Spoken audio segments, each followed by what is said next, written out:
Overheard my wife's dad saying they celebrated saving $400,000 by firing me. 2 days later, a flood of contract cancellations hit their top execs. My wife's dad called me screaming, "What did you do?" I just told him to check his mail.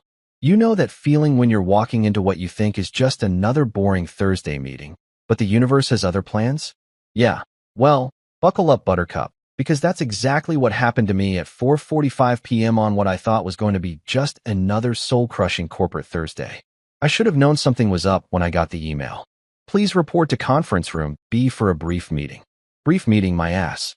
In corporate speak, brief meeting is like saying this might hurt a little, right before they yank out your wisdom teeth with pliers. But hey, I'm nothing if not optimally naive, so I strolled down there thinking maybe they finally wanted to discuss my promotion that's been under review for the past 18 months. The door was already closed when I arrived, which should have been red flag number 2. Red flag number 1 was the fact that Janine from HR was there, looking about as comfortable as a long-tailed cat in a room full of rocking chairs. You know Janine. She's the type who puts inspirational quotes about synergy and pivoting challenges into opportunities in her email signatures. Real ray of sunshine, that one. But wait, it gets better. Sitting next to her was some kid who looked like he'd just graduated from law school about 5 minutes ago. Oscar, they called him. Kid had that fresh-faced, I just learned what wrongful termination means look about him. He was fidgeting with a legal pad like his life depended on it, probably trying to remember if he was supposed to say pursuant to or in accordance with when they dropped the hammer. And then there's Ronald Green. Oh, Ronald fucking Green. The company's CFO, and here's where it gets really awkward, my wife's father. Yeah, you heard that right. My father-in-law was about to fire me. If that's not a family dinner conversation starter, I don't know what is.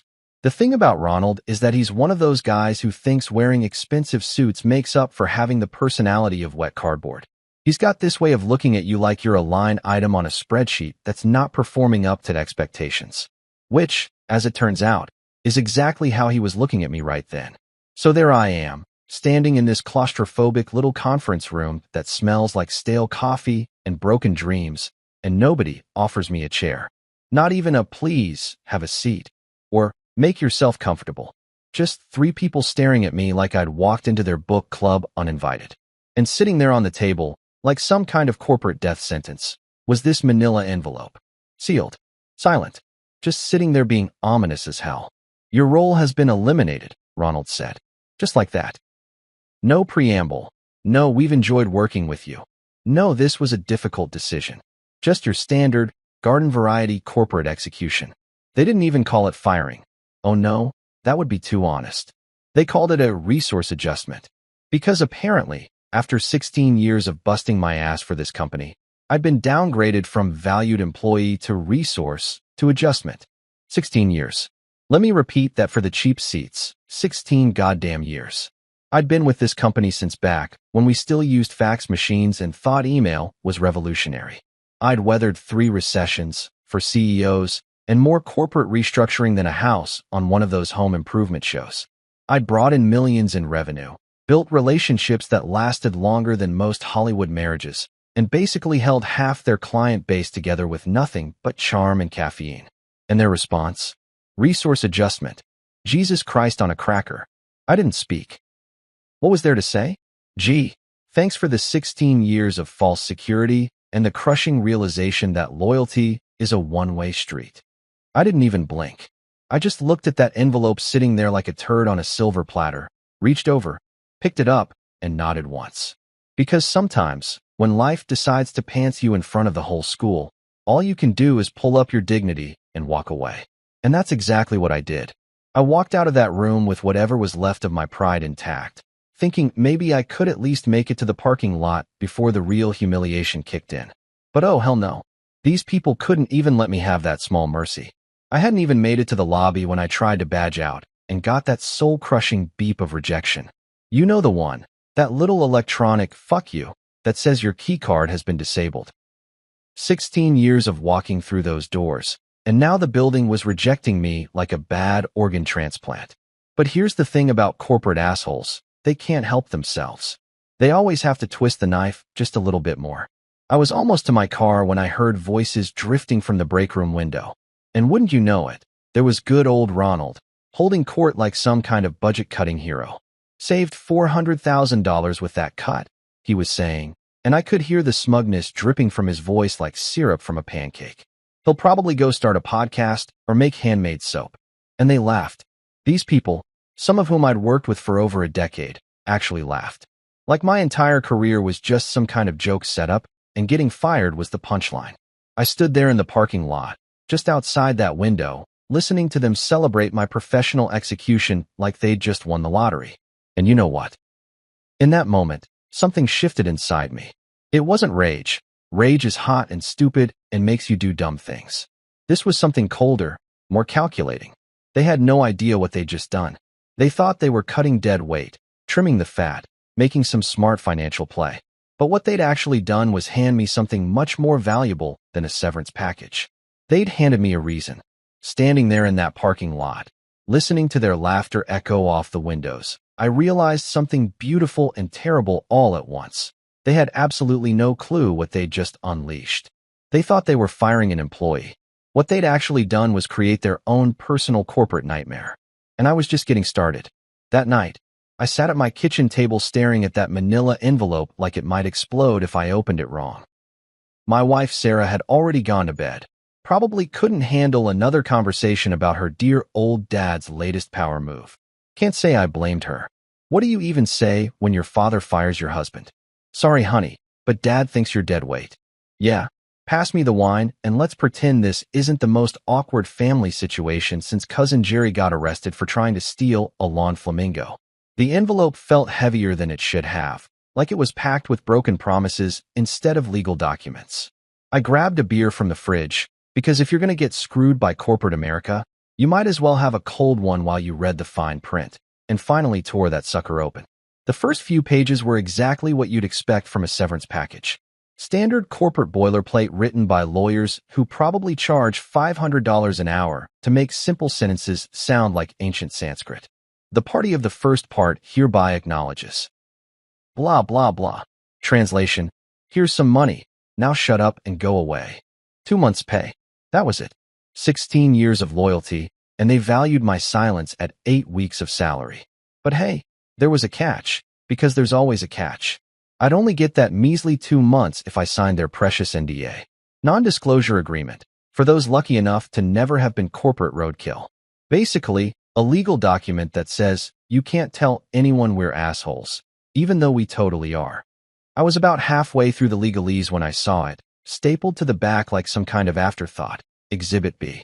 Now, let me tell you about Exhibit B, because this is where things get really fucking interesting. You see, about 10 years ago, I got tired of the company's prehistoric CRM system. This thing was older than dirt and about as user-friendly as a porcupine with anger management issues. It couldn't track a damn thing that actually mattered, like the fact that Margaret from Steinberg Industries lost her husband in 2019 and hated it when sales calls opened with "How's the family?" Or that Jim Peterson at TechFlow Solutions was a night owl who actually preferred calls after 6 p.m. because his office was quieter. The kind of human details that turn a cold sales pitch into an actual conversation. So what did I do? I built my own system. Nothing fancy, just a simple spreadsheet template that I evolved over the years into something actually useful. I tracked everything: client preferences, personal details they'd shared, their budget cycles, renewal dates, who the decision makers really were versus who they claimed were the decision makers. All the stuff that separates a real relationship from a transaction.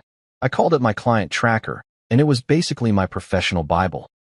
Every major deal, every renewal, every client relationship I'd built over more than a decade, it was all in there. Written in my own shorthand, organized the way my brain worked, full of notes that wouldn't make sense to anyone else, but were pure gold to me. And there it was, printed out in all its glory and stapled to my severance package with a neat little label, Exhibit B. I sat there staring at those pages, and I swear I could feel my blood pressure spiking. They hadn't just printed my client tracker, they printed everything. All my personal notes about who hated cold calls and who lost a kid in 2020 and couldn't handle certain topics, who needed early budget reminders, and who only took calls from me specifically because we'd built that kind of trust over the years. There was Jennifer Walsh from Pinnacle Group, who always scheduled calls during her lunch break because her boss was a micromanaging nightmare. There was David Chun at Morrison Tech, who told me about his divorce 3 years ago and how it screwed up his company's insurance renewal timeline. Personal stuff. Human stuff. The kind of details you share with someone you trust, not with some corporate database. And they'd labeled it Exhibit B in legal paperwork, like it was evidence in a damn court case. Here's what really got me. They didn't delete a single thing. Not one note. Not one personal detail. Not one piece of information that I'd carefully collected and organized over years of relationship building. My system, my language. Hell, there were even notes in my own handwriting that they'd scanned and included. It was like they'd handed me the keys to their kingdom and then labeled it as evidence of what exactly? That I was good at my job? That I actually gave a shit about the people I worked with?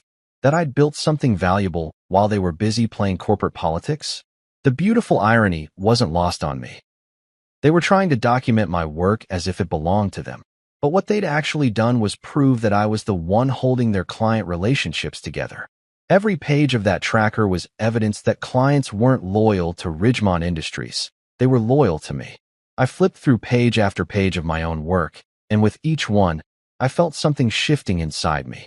It wasn't anger anymore. It was something much more dangerous. It was clarity. They thought they were being thorough by including my client tracker in the severance package.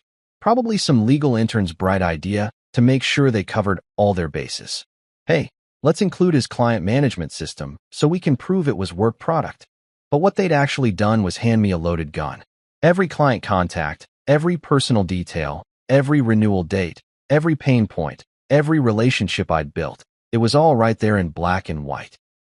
And now it was legally mine, included in my severance package like a parting gift. They didn't just fire me. They didn't just insult me with their pathetic severance offer. They didn't just disable my keycard before I could even leave the building. They armed me. I sat back in my kitchen chair, took a long pull from my beer, and started to laugh. Not the bitter, angry laugh of someone who'd been screwed over. No, this was something else entirely. This was the laugh of someone who'd just realized that their enemies had made a critical error.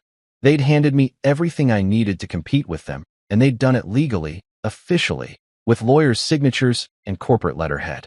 I raised my beer to the empty kitchen and whispered, "Thanks, Ronald. You magnificent bastard."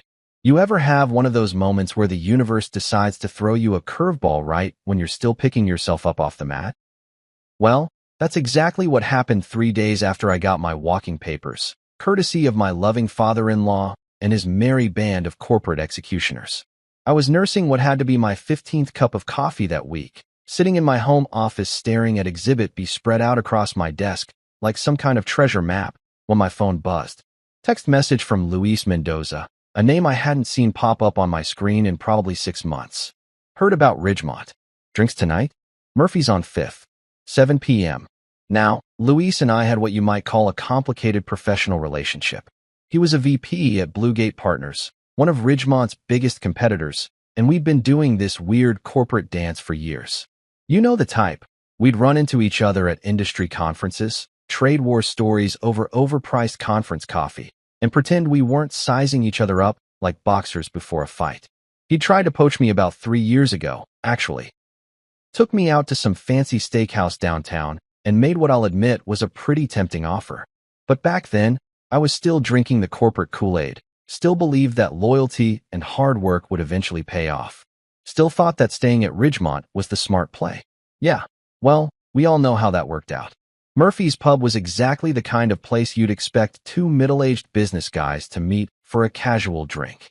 Dark wood, dim lighting, and the kind of bartender who'd seen enough corporate casualties to know when to pour heavy and when to mind his own business. It smelled like whiskey, broken dreams, and the faint aroma of disappointed middle management. Luis was already there when I walked in, sitting in a corner booth that gave us privacy and a clear view of anyone who might wander too close. Paranoid? Maybe.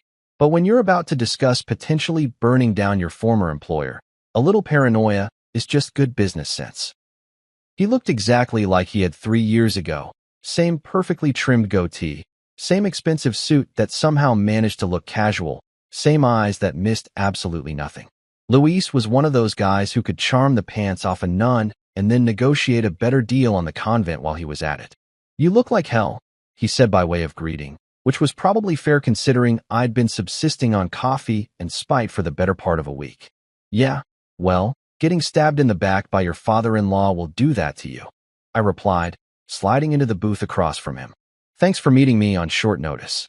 He signaled the bartender and ordered 2 bourbons, the good stuff, not the well liquor they usually serve to guys drowning their sorrows. "So it's true then? You're really done at Ridgemont?" I nodded, taking a sip of the bourbon and feeling it burn away some of the bitterness that had been building up in my chest. Resource adjustment, they called it. Apparently, 16 years of bringing in revenue and building client relationships makes me expendable. Luis laughed, but it wasn't a mean laugh.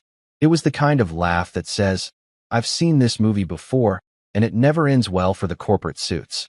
He tapped his glass against mine in what I figured was either a toast to my freedom or a wake for my career. "You know what the funny thing is?" he said, leaning back in the booth and studying me with those calculating eyes of his. "They probably think they're being smart. Cut the expensive senior guy, redistribute his accounts to some junior sales reps making half the salary. Classic bean counter logic." "Yeah, well, they forgot one small detail," I said, pulling out my phone and showing him a photo I'd taken of Exhibit B. "They gave me this in my severance package." His eyebrows shot up so fast I thought they might leave his forehead entirely. "Holy shit, is that what I think it is?" Every client contact, every personal detail, every relationship I built over the last decade. They printed it out and handed it to me like a parting gift. I took another sip of bourbon, savoring both the burn and the look of disbelief on Luis's face. "Jesus Christ," he muttered, shaking his head. "Who the hell was handling your paperwork?" "A first-year law student." "Close. Some kid named Oscar who looked like he'd rather be anywhere else." I couldn't help but smile at the memory. I don't think he realized what he was including in that packet. Luis was quiet for a minute, just staring at the photo on my phone like it was the Holy Grail. And in a way, I guess it was, at least from a competitive business standpoint. Finally, he looked up at me with an expression I'd never seen before. It was part admiration, part calculation, and part something that might have been respect. "You know what this means, right?" he said, leaning forward conspiratorially. "You don't just have client information. You have relationships. Real, personal connections that took years to build. That's not something they can just transfer to the next guy." "Yeah, I'm starting to figure that out," I replied. "Question is, what do I do with it?" Luis tapped his glass again, this time more thoughtfully. "Well, you've got a few options. You could take some time off, maybe do some consulting work. Hell, you could probably start your own firm with that kind of client base. I mean, show them what happens when they treat good people like disposable resources," he said, pulling out a napkin and scribbling something on it. "Give me a call if you want to explore some options." He slid the napkin across the table, and I could see he'd written his direct number, not his office line, but his personal cell. The kind of number you give someone when you're talking about more than just casual drinks and industry gossip. That night, I sat at my desk with the napkin next to Exhibit B, and for the first time since walking out of that conference room, I felt something I hadn't. Calculating hope of someone who'd just realized they held all the cards.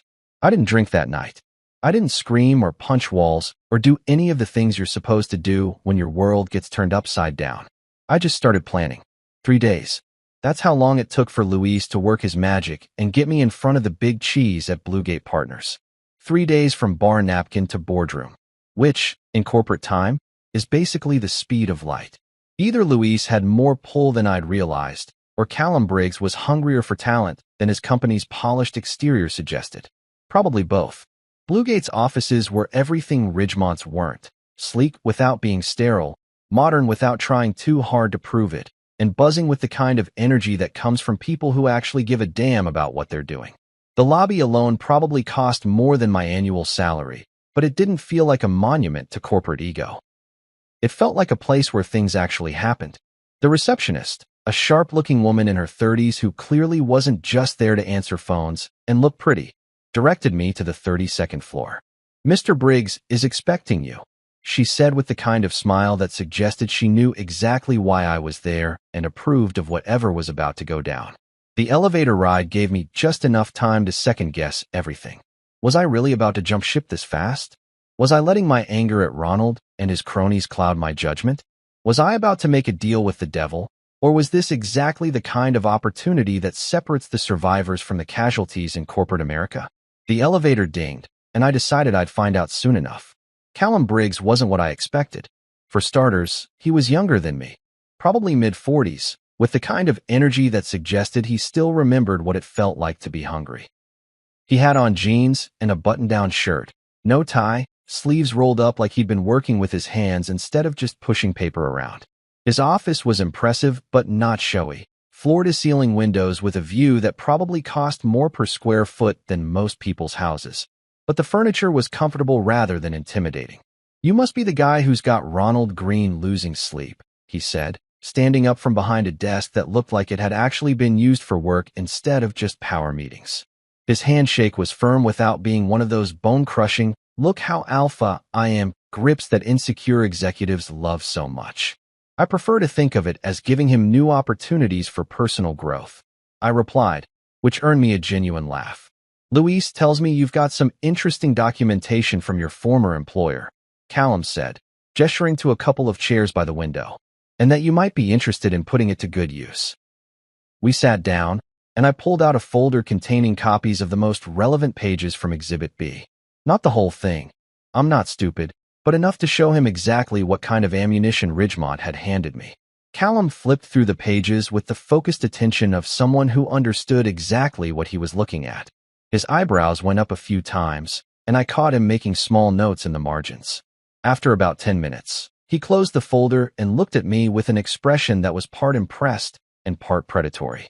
"This is their entire client relationship database," he said, and it wasn't really a question. "The parts that matter, anyway," I confirmed. 16 years of relationship building, personal details, renewal cycles, decision-maker hierarchies. Everything you'd need to know to steal their lunch money. "And they just gave this to you?" "Stapled it to my severance package like a going-away present." I'm thinking their legal department needs to brush up on the concept of work product versus personal relationships. Callum leaned back in his chair and was quiet for a minute, looking out at the city sprawl below us. When he finally spoke, his voice had that quality that successful people get when they're about to make a decision that could change everything. "Here's the thing," he said, turning back to me. "I don't care about titles. I don't care about corner offices or executive parking spaces or any of that corporate theater bullshit. What I care about is results. And more specifically, I care about people who can deliver results." He stood up and walked over to a whiteboard that had what looked like quarterly projections and client acquisition targets scrawled across it in different colored markers. "We've been trying to crack some of these accounts for years," he continued, pointing to several company names that I recognized from my own client list. "They're loyal to Ridgemont, or at least that's what we thought.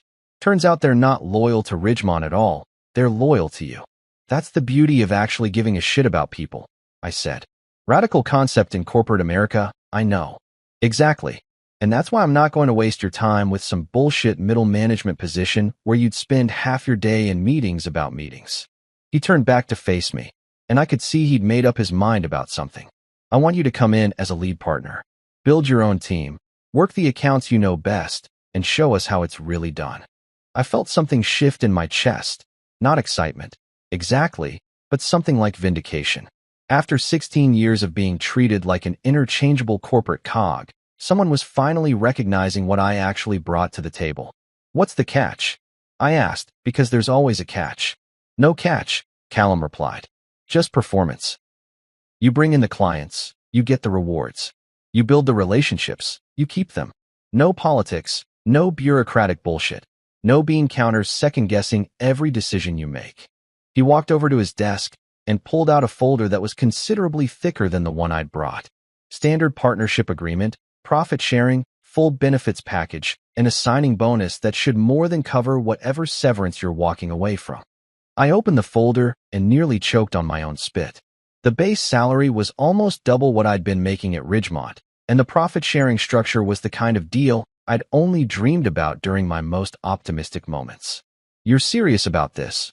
I said, looking up at him. "Dead serious. Luis vouched for you. Your track record speaks for itself.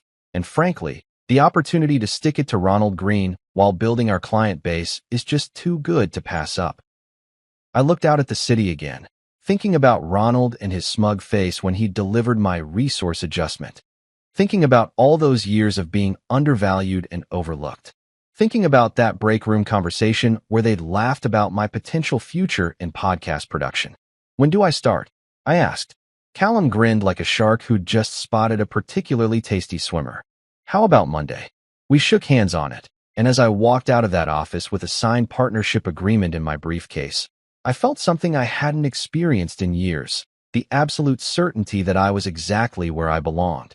I took the elevator down to the parking garage, got in my car, and carefully placed Exhibit B in the glove compartment. Not for revenge, not yet, anyway. But leverage? Oh, absolutely. The war was about to begin, and for the first time in a long time, I was betting on myself to win. You know what they say about revenge being a dish best served cold? Well, whoever came up with that saying obviously never had to sit on a gold mine of corporate intelligence while watching their former employer fumble around like a drunk guy trying to unlock the wrong car. But I'm getting ahead of myself. It was my first weekend as a Bluegate partner, and instead of celebrating with champagne and expensive steaks like any normal person would, I found myself sitting in my home office at 2 in the morning, surrounded by legal pads, sticky notes, and enough coffee to power a small city. Sarah had given up asking what I was doing around midnight and gone to bed with a resigned sigh that suggested she was getting used to her husband's descent into what probably looked like corporate madness. I'd driven to 3 different office supply stores that Saturday, because apparently, when you're planning to methodically dismantle your former employer's client base, you develop very specific notebook requirements. The one I finally settled on was perfect. Genuine leather cover, thick pages that wouldn't bleed when I wrote on them, and just the right size to fit in my briefcase without looking suspicious. On the front cover, I wrote one word in permanent marker, tool shed, because that's exactly what it was going to be, my workshop, my armory, my collection of everything I'd need to build something better while simultaneously tearing down something that deserved to fall apart. I opened to the first page and wrote, Operation, you should have kept me.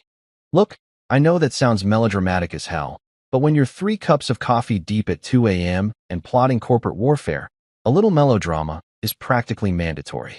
The beauty of Exhibit B wasn't just the client information. Any decent salesperson can get names and phone numbers.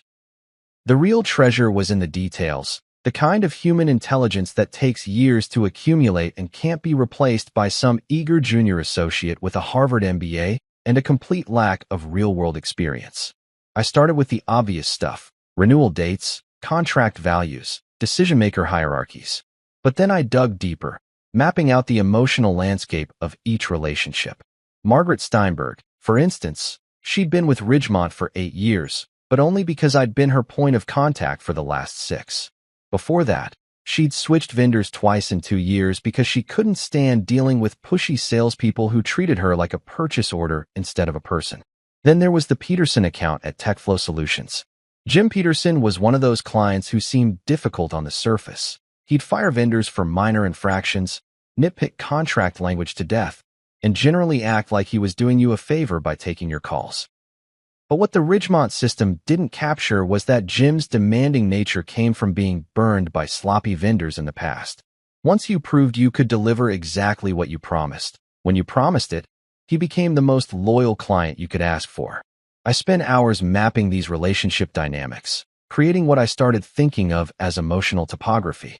Every client pain point, every broken promise from Ridgemont that I'd had to smooth over, every personal detail that had been shared during late-night crisis calls or casual conversations between meetings. The thing that struck me most as I worked through this exercise was how much of Ridgemont's success had been built on relationships that had nothing to do with the company itself. Clients stayed because they trusted me, not because they loved working with Ridgemont Industries.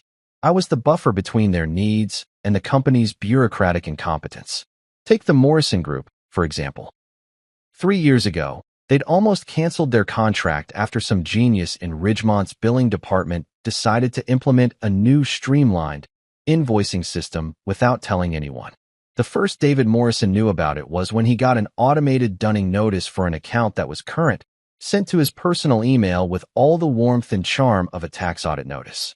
I'd spent an entire weekend cleaning up that mess, including a personal visit to Morrison's office with coffee and donuts to explain what had happened and ensure it would never happen again. David never forgot that. To him, I wasn't just a vendor. I was the guy who'd shown up on a Saturday morning to fix someone else's fuck-up. But here's what really got me fired up as I worked through these details. Ridgemont's CRM system was all numbers and transaction history.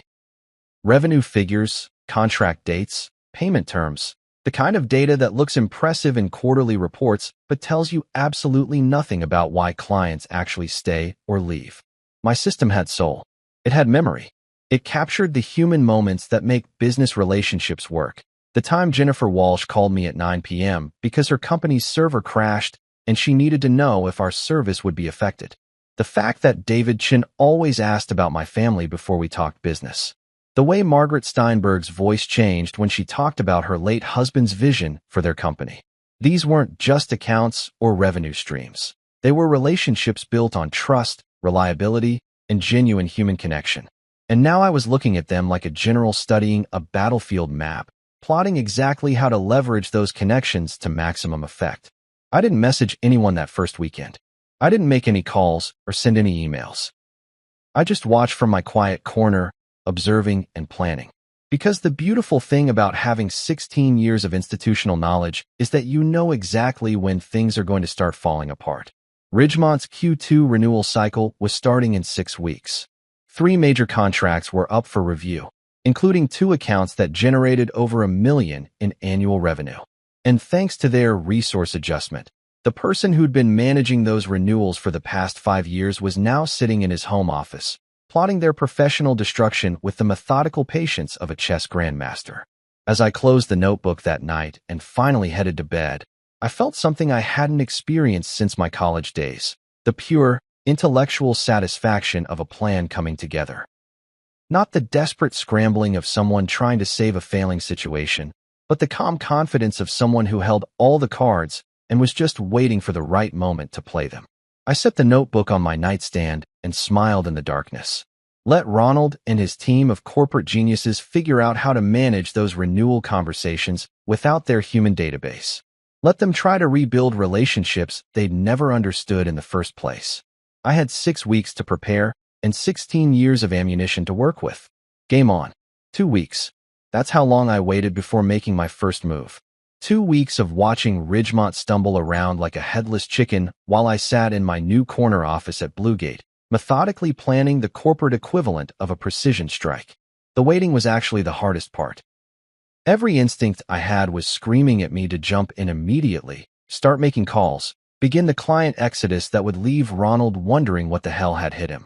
But patience, real, strategic patience, is what separates the amateurs from the professionals. Rush the process, and you look desperate. Take your time, do it right, and you look inevitable.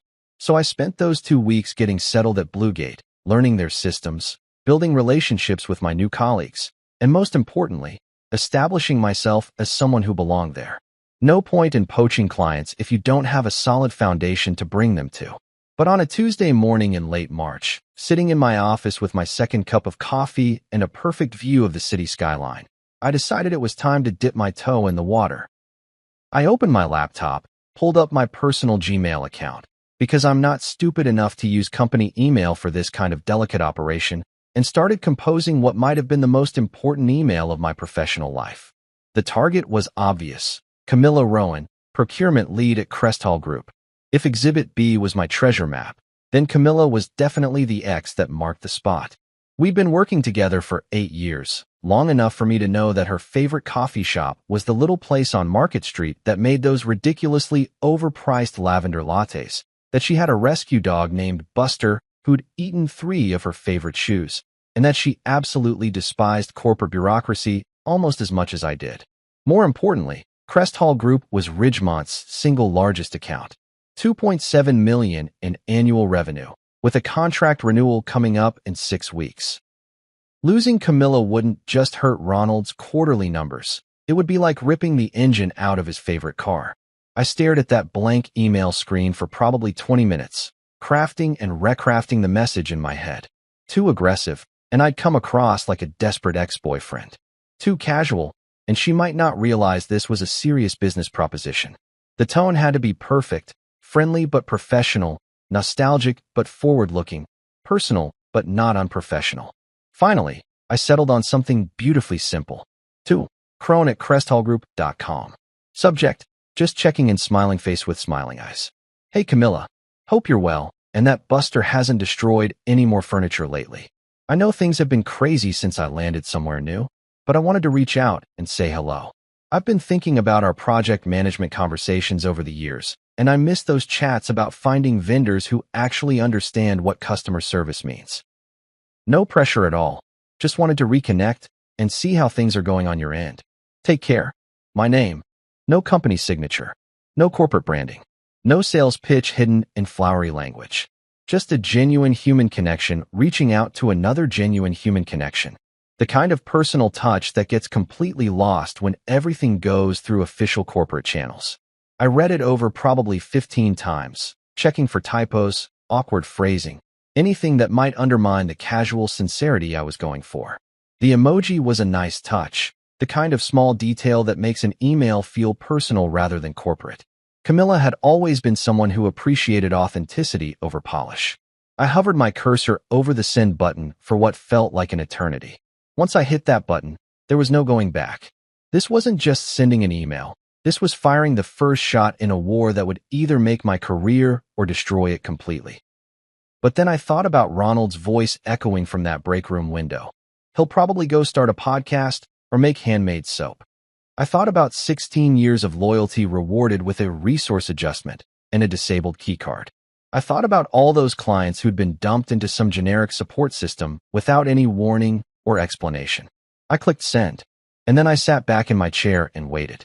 The beauty of email is that it gives you plausible deniability while creating a permanent record of interest.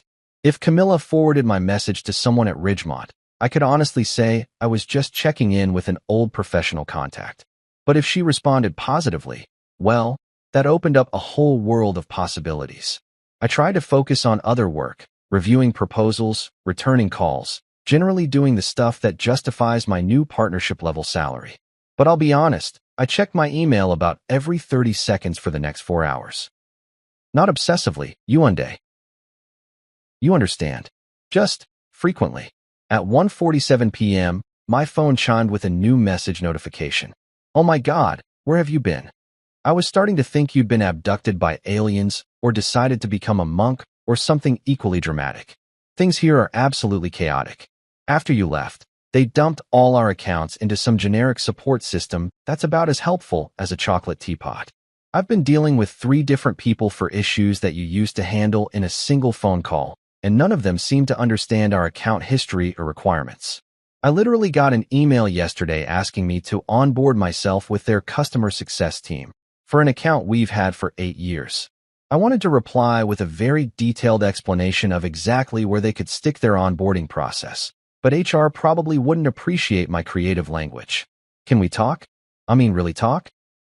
Because this whole situation is driving me absolutely insane, and you're the only person who ever actually understood how we like to do business. Hope your new place appreciates what they've got. Camilla. P.S. Buster is fine, but he did eat my laptop charger last week. That dog has expensive taste in electronics. I read that email 3 times, and with each reading, my smile got a little wider. This wasn't just a positive response. This was exactly what I'd hoped for. Frustration with the new system, nostalgia for the old relationship, and most importantly, an explicit request to have a real conversation about the situation. I leaned back in my chair and looked out at the city skyline, feeling something I hadn't experienced in weeks, the pure, unadulterated satisfaction of a plan working exactly as intended. That night, I sat at my kitchen table with Sarah, sharing a bottle of wine and actually smiling for the first time since this whole mess started. "Good day at the office?" she asked, probably relieved to see me looking human again instead of like a caffeine-powered revenge machine. "Yeah," I said, raising my glass in a small toast to the empty kitchen. "Really good day. Not out of pettiness. Not out of anger. Out of purpose." The game was officially on. There's something deeply satisfying about old-school warfare in a digital age. While everyone else is firing off mass emails and automated marketing campaigns that feel about as personal as a parking ticket, Sometimes the most devastating weapon you can deploy is a simple piece of paper, delivered by hand, with someone's actual name written on it. The call with Camilla had gone better than I'd dared to hope. What started as a casual, "how are things going" conversation turned into a 90-minute therapy session where she laid out every single frustration she'd experienced since Ridgemont had decided to streamline their customer service process.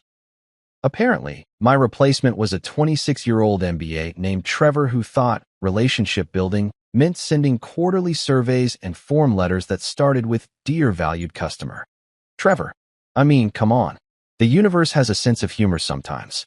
By the end of that call, Camilla was ready to jump ship, but being the consummate professional she was, she wanted to see a formal proposal before making any moves. "I need something I can show my board," she'd said. "Something that proves we're not just running away from Ridgemont, but running towards something better." Which brought me to my current situation. Sitting in Bluegate's conference room at 7 a.m. on a Friday morning, surrounded by my new team and enough coffee to power a small space mission, planning what could only be described as a coordinated assault on my former employer's client base. 15 proposals, I announced to the room, which included Luis, 2 senior analysts, and Maria Santos, Bluegate's head of business development, who had the kind of strategic mind that could probably plan a successful invasion of a small country. 15 perfectly tailored proposals, hand-delivered to the executive floors of our target companies. Luis leaned back in his chair with that predatory grin he got whenever we talked about stealing business from competitors. "And these are all companies where you have existing relationships?" "Not just relationships," I corrected, pulling out my trusty toolshed notebook and flipping to a page covered in names, dates, and personal details. "These are people who've been thrown into Ridgemont's generic support blender without any warning or explanation. They're frustrated, they feel abandoned, and they're ready to listen to alternatives." Maria was already taking notes, because that's the kind of person she was, always 3 steps ahead and thinking about logistics while everyone else was still getting excited about the big picture. "What's our timeline?" she asked. "Coordinated delivery next Wednesday. We want them all to land at the same time, so it looks like a planned campaign rather than random outreach." I'd learned this trick from watching political campaigns. Timing is everything, and nothing creates momentum like the appearance of inevitability. The beauty of our approach was in the details. While Ridgemont was probably preparing their standard corporate renewal packages, the kind of glossy brochures that cost more to print than most people make in a week, but say absolutely nothing about actual service, we were going completely in the opposite direction. No branding, no corporate logos, no marketing department buzzwords or stock photos of diverse people in business suits pointing at laptops. Just clean, navy blue envelopes with the recipient's name handwritten in actual ink, and inside, proposals that read like they'd been written by someone who actually gave a damn about solving real problems. The proposals themselves were works of art, if I do say so myself. Each one was customized not just to the company, but to the specific person who'd be reading it. For Margaret Steinberg, who'd lost her husband 2 years ago and was running their family business on her own, we included a section on how we could help streamline their vendor management process to reduce her administrative burden. For David Chun, who'd been burned by promises that didn't materialize, we included specific performance guarantees with financial penalties if we didn't deliver. But the real genius was in what we didn't say. There was no mention of Ridgemont by name, no direct criticism of their service, no obvious attempt to poach business. Instead, each proposal was positioned as a natural evolution, a chance to work with people who understood their specific needs and had the experience to deliver results. The cover letters were especially beautiful. Each one started with a personal reference that made it clear this wasn't some mass mailing campaign. "I know how important it is to have vendors who understand your quarterly budget cycles," or, "Given your company's focus on environmental sustainability, I thought you might be interested in our new green certification program." We spent 3 days perfecting those proposals, crafting each one like we were writing a love letter to a specific client's pain points. By the time we were done, we had 15 documents that read less like sales pitches and more like solutions to problems the recipients didn't even know they could solve. The envelopes were Luis's idea, and they were perfect. Navy blue, expensive paper, the kind that feels substantial in your hand. Each one was addressed by hand. Not printed labels, but actual handwriting, with the recipient's full name and title. The return address was just a P.O. box number, no company name, which meant they'd have to open the envelope to find out what it was about. Inside each envelope, along with the customized proposal, was a single handwritten note card. Nothing fancy, just cream-colored cardstock with a simple message. We understand you've lost your primary point of contact. We'd be honored to reconnect. That was it. No hard sell, no desperate pleading, no corporate doublespeak. Just a simple acknowledgement that something valuable had been broken and an offer to fix it. The delivery strategy was almost military in its precision. We hired a courier service that specialized in executive deliveries, the kind of outfit that charges $50 to hand-deliver an envelope, but guarantees it gets placed directly in the recipient's hands, not buried in some assistant's inbox. Each delivery was scheduled for Wednesday morning between 9 and 11 a.m., when executives were most likely to be in their offices and least likely to be in back-to-back meetings. Tuesday night, I sat in my office looking at 15 navy blue envelopes lined up on my desk like soldiers ready for battle. Each one represented years of relationship building, countless hours of understanding client needs, and now, a carefully orchestrated invitation to remember what it felt like to work with people who actually cared. Ready for this? Luis asked, sticking his head into my office.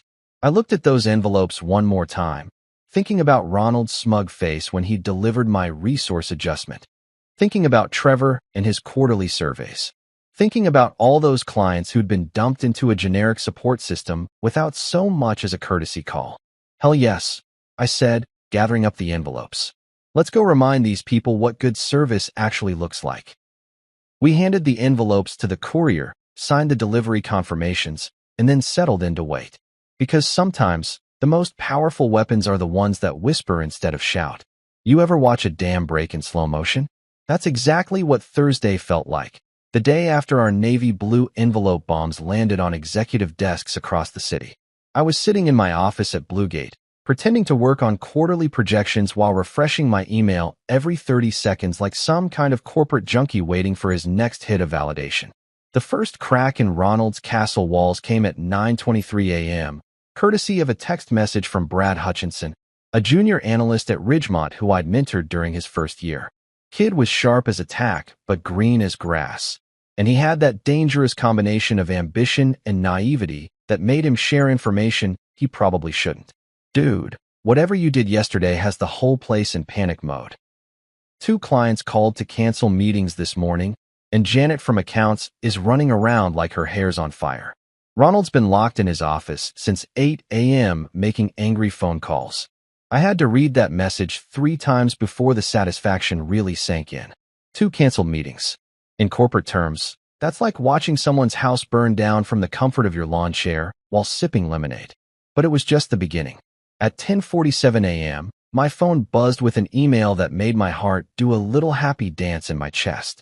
It was from Camilla, and the subject line was simply, "Decision made." I just got off the phone with our board. Your proposal made me cry. Actual tears, because it was the first time in months that I felt like someone actually understood what we're trying to accomplish here. We're switching over. I'm calling Trevor right now to let him know we won't be renewing with Ridgemont. Can you start Monday? Because honestly, I don't think I can handle another week of their customer success team asking me to rate my experience on a scale of 1 to 10. Also, thank you for everything, for caring about more than just numbers on a spreadsheet. Talk soon. Camilla. P.S. I may have mentioned to a few other procurement leads that you were back in the game. Hope that's okay. I leaned back in my chair and actually laughed out loud. Camilla hadn't just taken the bait. She'd swallowed the hook, the line, and probably half the fishing pole. And that P.S. was pure gold. Word of mouth in the procurement world travels faster than gossip at a high school reunion. But the real fireworks started around noon, when I got a text from Shiloh Martinez, my former assistant who'd somehow managed to avoid getting fired in Ronald's great resource adjustment. Shiloh was one of those people who knew where all the bodies were buried because she'd helped dig half the graves, and she had a front row seat to the chaos that was currently unfolding at Ridgemont. Emergency meeting in the big conference room. Client retention disaster. CFO is screaming. They think someone hacked the system. All caps. Multiple exclamation points. Shiloh only typed like that when the corporate world was literally ending around her, which meant things were going even better than I'd hoped. I called Luis into my office and showed him the message. His grin was so wide I thought his face might split in half. "They think someone hacked their system?" he asked, barely containing his laughter. Apparently, the concept that clients might leave because of poor service is so foreign to them that cyberterrorism seems more plausible, I replied. These are the same geniuses who thought firing their primary relationship manager and replacing him with an automated support system was a brilliant cost-saving measure. The afternoon brought a steady stream of intelligence from my network of contacts still inside Ridgemont. It was like having embedded reporters in enemy territory, each one feeding me delicious details about the growing panic in Ronald's corner office. At 2:15 p.m., Marcus Webb from the IT department texted me. They brought in external security consultants to check for data breaches. Apparently, someone convinced Ronald that competitors couldn't possibly know this much about client relationships without hacking their servers. The irony is killing me. At 3:30 p.m., Jennifer Park from marketing called me directly. "I probably shouldn't be telling you this, but they're having Trevor call every client on your old roster to proactively address any concerns. Kid's been on the phone for 3 hours and sounds like he's about to have a nervous breakdown. Also, someone may have mentioned that Camilla Rowan specifically asked for copies of all communications from the past 6 months because she's evaluating vendor performance." The whole building can hear Ronald shouting from here. But the crown jewel of intelligence came at 4:45 p.m., exactly 1 week after my own termination meeting, in the form of a voicemail from Danny Torres, a security guard who'd always been friendly during my late nights at the office. "Hey man, thought you should know. Just overheard some executives talking in the lobby. Apparently, 3 more major clients called today asking about contract termination procedures. One of them specifically mentioned they'd received some kind of proposal that reminded them what customer service used to look like. Ronald's called 2 board meetings for tomorrow, and word is they're bringing in McKinsey consultants to do some kind of emergency client retention analysis. Hope you're doing well at your new place." I sat in my office as the sun set over the city, reading through the day's intelligence reports like a general reviewing battlefield updates.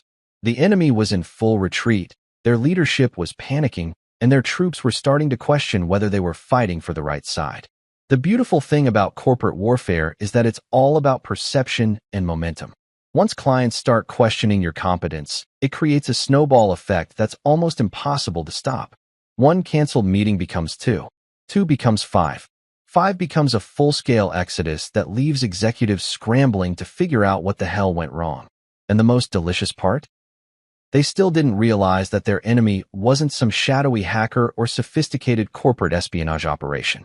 Their enemy was the guy they'd fired a week ago, sitting in a better office with a bigger salary, systematically dismantling their client base with nothing more than relationships they'd been too stupid to value. At 6:30 p.m., as I was packing up to leave for the day, my phone rang. Unknown number, but the caller ID showed it was coming from Ridgemont's main line. I looked at that phone for 3 rings, feeling a smile spread across my face like warm honey. They were calling me. After a week of panic, emergency meetings, and canceled contracts, they were actually calling me. I let it ring 2 more times, savoring the moment, before picking up with the most professionally pleasant voice I could muster. "Good evening, this is my name. How can I help you?" And that's when I heard Ronald's voice for the first time since he'd handed me my walking papers. "What the hell did you do?" The war was far from over, but for the first time since this whole mess started, I was absolutely certain who was going to win. 6:17 p.m. I'll remember that exact time for the rest of my professional life, because that's when Ronald Green, my former boss, current father-in-law, and the architect of my resource adjustment, finally cracked and called me directly. The phone sat there buzzing on my desk like an angry wasp, and I have to admit, part of me wanted to let it go to voicemail just to mess with him a little longer. But curiosity won out over petty satisfaction. Besides, I'd been waiting for this moment all week, and I wasn't about to miss the chance to hear the panic in his voice firsthand. I took a slow sip of my Earl Grey tea, because nothing says I'm completely in control of this situation like answering a crisis call while casually enjoying a hot beverage, and picked up on the 5th ring. "Good evening, this is my name. How can I help you?" The silence on the other end lasted just long enough for me to wonder if he'd hung up, and then I heard that familiar voice that had been haunting my dreams for the past week. Except now, instead of the smug confidence he'd had when he fired me, Ronald sounded like a man who'd just watched his house burn down while he was stuck in traffic. "What the hell did you do?" he demanded, skipping right past any pretense of professional courtesy. I leaned back in my chair and smiled at the ceiling. After 16 years of being talked down to by this man, after a week of watching him scramble like a cat in a thunderstorm, this moment felt better than Christmas morning, and my birthday rolled into one perfect package of vindication. "I'm doing well. Thanks for asking," I replied, keeping my voice as calm and pleasant as if he'd called to ask about the weather. "How are things at Ridgemont? I hope you're enjoying your $400,000 in savings." I could practically hear his blood pressure spiking through the phone. "Don't play dumb with me. You've been reaching out to our clients. You've been poaching accounts." "Nope," I said, taking another leisurely sip of tea. "I haven't reached out to anyone." Funny thing about relationships, Ronald, when you treat people with respect and actually solve their problems, they tend to remember you fondly. And when they get dumped into some generic support system run by a kid named Trevor who thinks customer service means sending quarterly surveys, well, sometimes they reach out to people they trust. Bullshit. You sent proposals to 15 of our biggest accounts. Actually, I sent proposals to people who contacted me. I corrected. People who were frustrated with their current vendor situation and asked if I might be able to help. You know, the kind of thing that happens when you fire the person who was holding your client re. There was another pause, and I could hear muffled voices in the background. Probably his emergency damage control team, huddled around a conference table covered in client lists and panic-induced coffee stains. "This is corporate sabotage," Ronald said, and I had to bite my lip to keep from laughing out loud. "We could sue you for this." "Sue me for what, exactly? For being better at client relationships than your current team? For actually understanding what these companies need instead of treating them like line items on a spreadsheet?" I stood up and walked over to my window, looking out at the city lights while I delivered the verbal equivalent of a precision strike. "Face it, Ronald. You didn't fire an employee. You fired your entire competitive advantage and handed it to your biggest rival. You signed a non-compete agreement," he sputtered. "Actually, I didn't. You fired me, remember? Resource adjustment, you called it." And funny thing about non-compete clauses, they're a lot harder to enforce when you terminate someone without cause. I'd had Bluegate's legal team review every document in my severance package, and they'd been very clear about my rights. But please, feel free to have your lawyers call my lawyers. I'm sure they'd love to discuss how you included my personal client management system in my severance package. The silence that followed was so complete, I thought the call had dropped. When Ronald finally spoke again, his voice had that hollow quality of a man who'd just realized he'd brought a knife to a gunfight. "What do you want?" he asked. And there it was. The question I'd been waiting for. The moment when the hunter becomes the hunted, when the person who thought they held all the cards realizes they're not even playing the same game. "I don't want anything from you, Ronald," I said, and I meant it. "I'm not interested in coming back to Ridgemont. I'm not interested in some kind of settlement or buyout. I'm perfectly happy where I am, working with people who actually value what I bring to the table." "Then what's this about?" I looked down at my desk, where the navy blue envelopes had been sitting just 24 hours earlier, and felt that warm glow of a plan executed to perfection. "This is about consequences," I said. "You made a decision to treat a 16-year veteran like disposable trash. You laughed about it in the break room. You celebrated saving $400,000 like you just won the corporate lottery. Well, congratulations, you got exactly what you paid for. You're destroying people's livelihoods," he said, and the irony was so thick I could have cut it with a butter knife. "No, I'm giving clients better options. I'm providing superior service to people who deserve it. I'm doing exactly what you should have been doing all along, except I'm doing it for a company that actually understands the value of client relationships." I paused, letting that sink in before delivering the final blow. "You should check your mail, by the way," I said, my voice dropping to a conversational tone. "Some very interesting proposals should have arrived yesterday. Navy blue envelopes. No logo. Hand-delivered to executive floors across the city." "What mail?" he asked, but I could tell from his voice that he already knew. "Well, since you're apparently having trouble retaining clients, I thought I'd help them understand their options. You know, provide them with the kind of detailed, personalized service they used to get before you decided Trevor and his customer success surveys were an adequate replacement for actual human relationships. You're playing dirty, Ronald said, and I could hear the desperation creeping into his voice. No, I replied, standing up and looking out at the city lights twinkling below. I'm playing smart. You fired the person who held your foundation together without understanding what you were losing. That wasn't strategy, Ronald. That was stupidity. I let that hang in the air for a moment, savoring the silence on the other end of the line. Enjoy your emergency board meetings, I said. Enjoy explaining to your investors why your biggest accounts are jumping ship. Enjoy trying to rebuild relationships with people who trusted me for years and now have to deal with automated phone systems and quarterly satisfaction surveys. And then, without waiting for a response, without giving him a chance to threaten or plead or try to salvage whatever dignity he had left, I hung up. Just like that. Click. No anger. No gloating. No dramatic speeches about revenge being served cold. Just the quiet satisfaction of a job well done and a war decisively won. 3 weeks later, I was sitting in the most uncomfortable chair in corporate America, a guest seat in Ridgemont Industries' boardroom, watching Ronald Green squirm like a fish on a hook while his own board of directors dissected his latest quarterly disaster with the precision of a medical examiner. The irony wasn't lost on me. 3 weeks ago, I'd been escorted out of this building with a disabled keycard and a manila envelope full of legal documents. Now I was back as an invited guest, watching the aftermath of what would probably go down in business school case studies as how to destroy your own company in under a month. But I'm getting ahead of myself. Let me back up and paint you the full picture of how Ronald's empire came crashing down. The Ridgemont boardroom was exactly as I remembered it. All dark wood and leather chairs, designed to intimidate rather than inspire. The same oil paintings of long-dead company founders stared down from the walls, probably rolling in their graves at what their legacy had become. Around the massive conference table sat 12 of the most expensive suits money could buy, each one representing millions in investor capital and decades of corporate experience. And at the head of the table, looking like he'd aged about 5 years in the past 3 weeks, sat Ronald Green, CFO and architect of his own professional destruction. The silence in that room was so thick you could have cut it with a chainsaw. Papers were scattered across the polished mahogany surface. Contract cancellations, revenue projections that looked like they'd been hit by a freight train, and what appeared to be several legal documents that nobody wanted to read out loud. Board Chair Margaret Hensley, a 70-year-old woman who'd built her own fortune in real estate and didn't suffer fools gladly, was the first to break the uncomfortable quiet.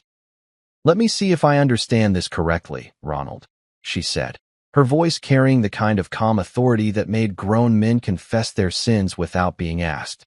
"In the span of 3 weeks, we've lost 4 major accounts representing over $6 million in annual revenue.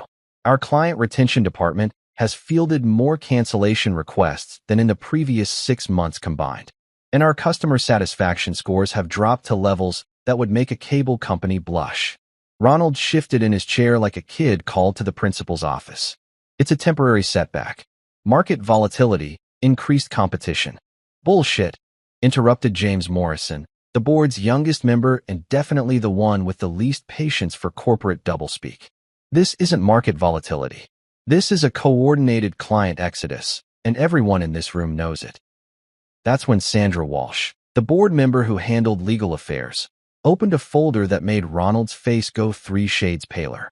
"We've also received some interesting documentation," she said, pulling out what I immediately recognized as copies of the navy blue proposals that had started this whole beautiful mess. 15 separate companies received personalized service proposals from Bluegate Partners, each one demonstrating an intimate knowledge of their specific needs, pain points, and business relationships. She looked directly at Ronald with the expression of someone who'd just found a smoking gun. Knowledge that could only have come from someone with years of direct client contact and access to detailed relationship management data. Ronald's mouth opened and closed like a fish gasping for air. "That's impossible. Our data is secure.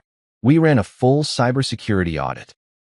"The cybersecurity audit found no evidence of hacking," Sandra continued, flipping through the papers with the methodical precision of someone building a legal case. Because there was no hacking, the information in these proposals came from someone who legitimately possessed it. That's when Thomas Chun, the board member who handled HR issues, dropped the bomb that made everyone in the room turn to stare at Ronald like he'd just admitted to embezzling the pension fund. "We've reviewed the severance documentation for your recent terminations," he said, his voice carrying the weight of someone who discovered a critical error. Specifically, the package provided to your former senior account manager. He pulled out a copy of Exhibit B, and I swear I could hear Ronald's career flatline in real time. This document, labeled as Exhibit B in the severance package, contains detailed client relationship data, personal notes, and strategic information that was legally transferred to the terminated employee as part of his separation agreement. The silence that followed was so complete you could have heard a pin drop in the parking garage 6 floors below. "Let me get this straight," Margaret said, her voice dropping to the kind of whisper that was somehow more terrifying than any shout. "You fired our most experienced client relationship manager, and then you gave him a legal document containing everything he needed to compete against us." "The legal department said," Ronald started. "The legal department," Sandra interrupted, "was instructed to include all relevant work product in the severance package. What they included was not work product. It was relationship intelligence that belonged to the individual, not the company." James Morrison leaned forward in his chair, and I could see him doing the math in his head. How much revenue did this employee generate annually? Ronald mumbled something that sounded like approximately 12 million. "I'm sorry, could you repeat that?" Margaret asked, cupping her ear in a gesture that was definitely not about hearing difficulties. 12 million in annual revenue, Ronald said, loud enough for everyone to hear this time. "And you terminated him to save how much?"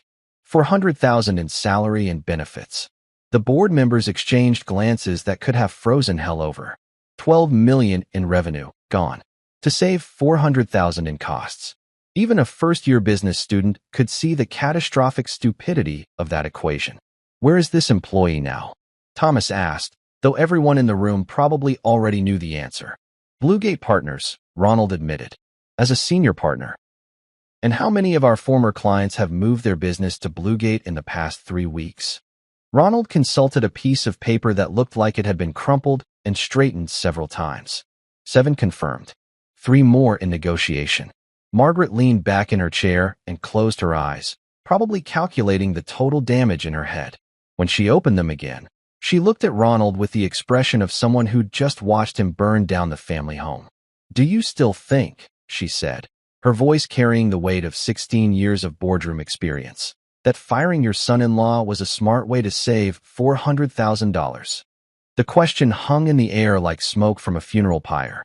Ronald opened his mouth, probably to offer some kind of explanation or justification, but nothing came out. Because what do you say when you've just been confronted with the mathematical proof of your own incompetence? That's when my phone buzzed with an email notification, and I couldn't help but smile as I read the subject line. "Contract signed and returned. Looking forward to working with you again." Another client, another relationship rebuilt, another small victory in what had turned out to be the most satisfying 3 weeks of my professional life. I closed the email gently and looked around the boardroom one more time. At Ronald, whose face had gone from pale to green. At the board members, who were probably already planning his replacement. At the scattered papers that represented the smoking ruins of what used to be a profitable company. The war was over, and it hadn't even been close. As I walked out of that building for what I knew would be the last time, I passed the break room where Ronald had celebrated my firing just 3 weeks earlier. The same break room where he'd joked about me starting a podcast or making handmade soap. I paused at the window and smiled, remembering that moment and how it had felt to stand there listening to their laughter. Now I had the last laugh, and it was sweeter than I'd ever imagined. I'd won this war not with anger or revenge, but with something much more powerful: competence, relationships, and the simple understanding that in business, like in life, how you treat people matters. And sometimes, just sometimes, the good guys actually win.